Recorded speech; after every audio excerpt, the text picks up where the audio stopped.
Busy ka ba sa work mo or sa business? Kaya ang dami mong dahilan, di ka makapag-set up, di ka makapag-trade.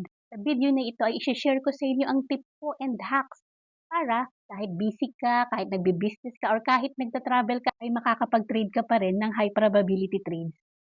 Kung alam mong magiging busy ka next week or meron kang travel, whatever, ang pwede mong gawin ay tip number one, dapat pag weekend ay nag-a-analyze ka na.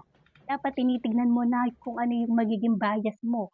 Tinitignan mo yung weekly, daily, and H4. And ipa-plot nyo na yung inyong support and resistance.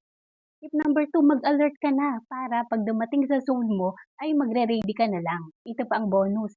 If ang trading view mo ay basic lang, syempre limited lang yung pwede yung i-price alert, pwede kayong pumunta sa investing.com. May pre-alerts din yan. Pangatlong tip, if meron pa kayong time during the weekdays, kahit 10 minutes lang, silipin nyo yung chart nyo kasi madali na yan, nilagyan nyo na yan ng mga zones or ng levels, pwede kayong mag-buy stop or mag-sell stop para automated na yung trade nyo. At syempre, dun sa 10 minutes na yun, silipin nyo na din yung Forex Factory kasi baka mamaya may high impact news kagaya ng NFT, CPI. Kasi possible na ma-whipso lang. Ayun lang mga kapip, kaya wala talagang dahilan para hindi tayo makapag-trade kahit busy tayo. Busy ka ba sa work mo or sa business? Kaya ang dami mong dahilan, di ka makapag-set up, di ka makapag-trade. Sa video na ito ay isi-share ko sa inyo ang tip ko and hacks para kahit busy ka, kahit nagbi-business ka, or kahit nagta-travel ka, ay makakapag-trade ka pa rin ng high probability trades.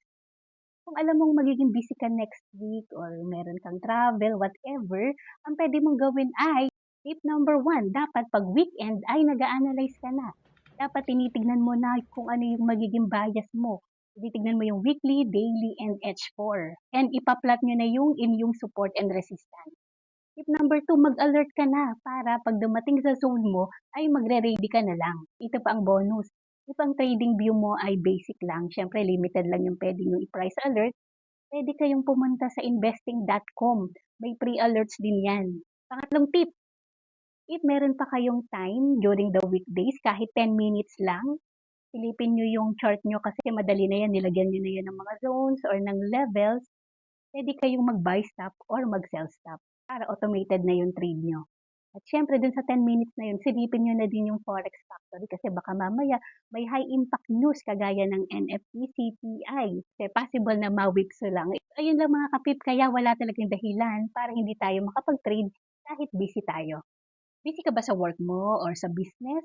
Kaya ang dami mong dahilan, di ka makapag-set up, di ka makapag-trade. Sa video na ito ay isi-share ko sa inyo ang tip ko and hacks